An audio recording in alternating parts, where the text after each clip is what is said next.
Micro fiction واپسی مصنفہ Rakhshanda bag.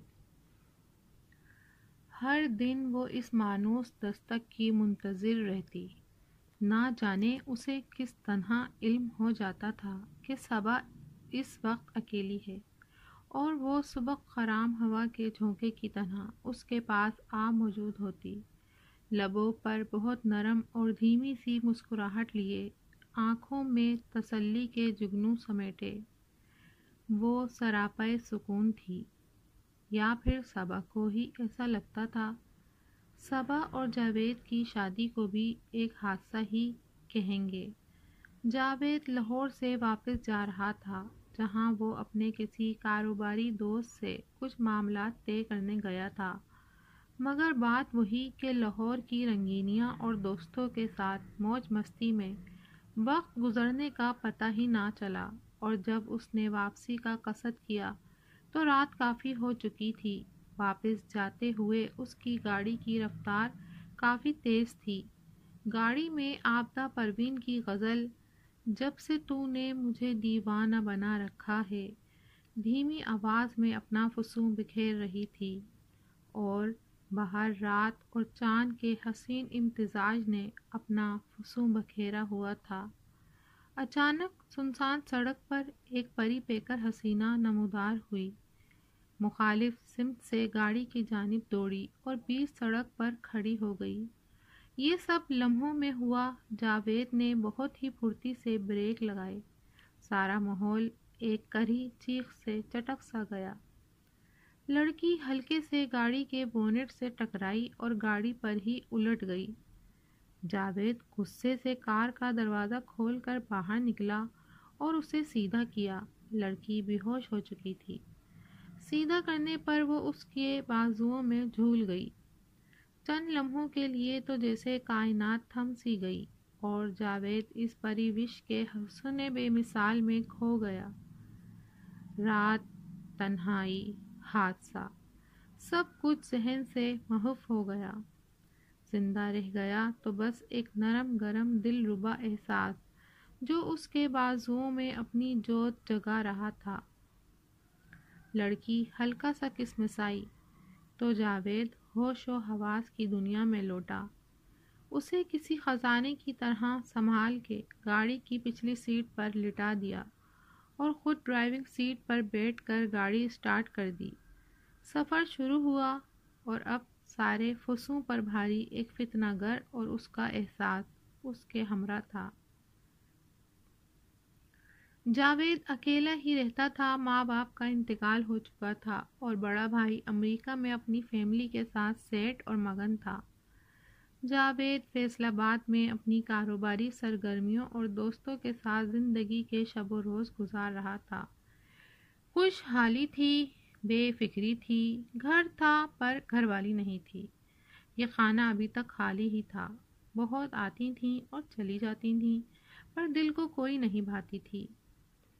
اس حادثے کے بعد جاوید ایک انوکھے احساس کے ساتھ گھر پہنچا اور لڑکی کو متاع جاں کی طرح سنبھال کے گاڑی سے اتارا، جو ابھی تک ہوش اور مدہوشی کے مابین کہیں دراز تھی۔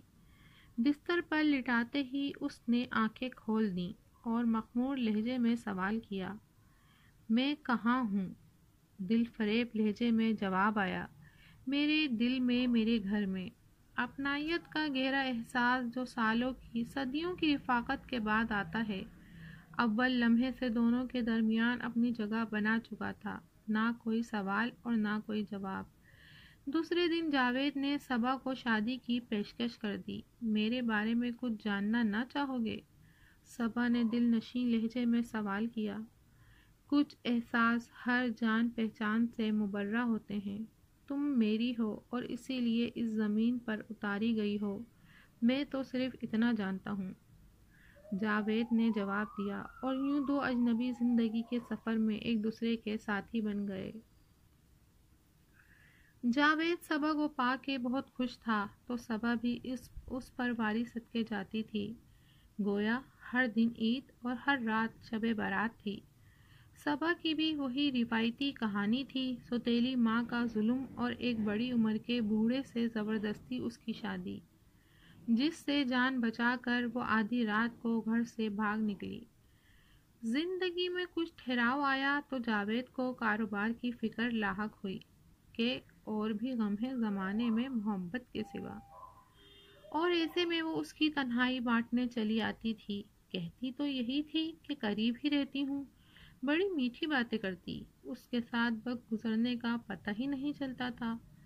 وہ ہمیشہ اس وقت آتی جب جاوید گھر پر نہ ہوتا، اور پھر پہلی بار ایسا ہوا کہ وہ جاوید کی موجودگی میں ہی چلی آئی۔ صبا کچھ حیران ہوئی اور کچھ پریشان بھی، کیونکہ اس کے منع کرنے پر ہی صبا نے اپنی اس پراسرار دوست کے بارے میں جاوید سے کوئی تذکرہ نہ کیا تھا۔ بہرحال تعارف کی رسم نبھائی گئی اور وہ چائے کا انتظام کرنے منظر سے غائب ہو گئی۔ واپس آئی تو جاوید ایک ٹرانس کی حالت میں بیٹھا یک ٹک سامنے تکے جا رہا تھا اور اس کی دوست موجود نہیں تھی۔ ارے آج یہ اتنی جلدی چلی گئی، اس نے خود کلامی کی، پھر یہ سوچ کر تسلی دی کہ شاید جاوید کی موجودگی کی وجہ سے نہ ٹھہری ہو۔ اس دن کے بعد سے جاوید کا رویہ ایک دم بدل سا گیا تھا۔ ایک سرد مہری اور اجنبیت ان دونوں کے درمیان عام موجود ہوئی، اور ہر گزرتے دن اس میں اضافہ ہی ہوتا چلا جا رہا تھا۔ وہ مشتاق ہوتی اور جاوید بیزار۔ وجہ وہ سمجھنے سے قاصر تھی۔ انہی گھن لگے دنوں میں ایک دن جاوید کا فون آیا کہ تیار ہو جاؤ، ہم لوگ لاہور جا رہے ہیں۔ بڑے دن بعد وہ اس سے مخاطب ہوا تھا۔ وہ تو خوشی سے کھل اٹھی، ہر مسام جاں کو سجائے وہ اس کی منتظر تھی کہ گاڑی کے ہارن کی آواز سنائی دی۔ وہ گھر مکفل کرتے ہوئے باہر آئی، بے تابی سے گاڑی میں بیٹھی۔ اچانک کوئی اجنبی احساس حاوی ہوا۔ مڑ کر دیکھا تو گاڑی کی پچھلی نشست پر اپنی پراسرار دوست کو براجمان پایا۔ سوالیہ نظریں جاوید کی سمت اٹھیں۔ ہاں یہ بھی ہمارے ساتھ جائیں گی، انہیں بھی لاہور جانا تھا، راستے میں ملی تو میں نے کہا تمہاری دوست ہیں، تمہارا سفر اچھا کٹ جائے گا۔ سفر اس قدر خاموشی سے کٹ رہا تھا کہ جیسے گاڑی میں 3 زندہ نفوس نہ ہوں، مٹی کے بے جان پتلے ہوں، قوت گویائی اور سماعت سے محروم۔ اور پھر گاڑی کے بریک چرچرائے اور جاوید نے ایک جھٹکے سے گاڑی روک دی۔ کچھ دیر میں تینوں گاڑی سے باہر کھڑے تھے۔ صبا کے جسم و جاں میں ایک آگ سی بھڑک رہی تھی۔ جاوید اور وہ پراسرار دوست ایک طرف کھڑے تھے اور وہ دوسری جانب۔ وہ ایک حصار بنا کے کھڑے تھے، کچھ پڑھتے جاتے اور اس کی جانب دیکھتے جاتے، اور وہ کوئی ہیلا کر کے بھی ان تک نہیں پہنچ پا رہی تھی۔ اس کا بدن نمک کی طرح گھل رہا تھا اور ایک نہ مٹنے والا فاصلہ تھا جو اس کے اور اس کے محبوب کے بیچ در آیا تھا، اور وہ لاکھ سر پٹکنے پر بھی اس فاصلے کو، اس حصار کو توڑ نہ پا رہی تھی جو اس لڑکی نے کھینچ دیا تھا۔ پھر اسی مقام پر جہاں وہ جاوید کو پہلی دفعہ ملی تھی، سڑک پر ایک سانپ دکھائی دیا جو تیزی سے دور ہوتا جا رہا تھا، اور جاوید تھکے ہارے قدموں سے اپنی محسنہ کے ساتھ، جو اپنی روحانی قوت سے صبا کو پہچان گئی تھی، واپس اپنی دنیا میں لوٹ آیا۔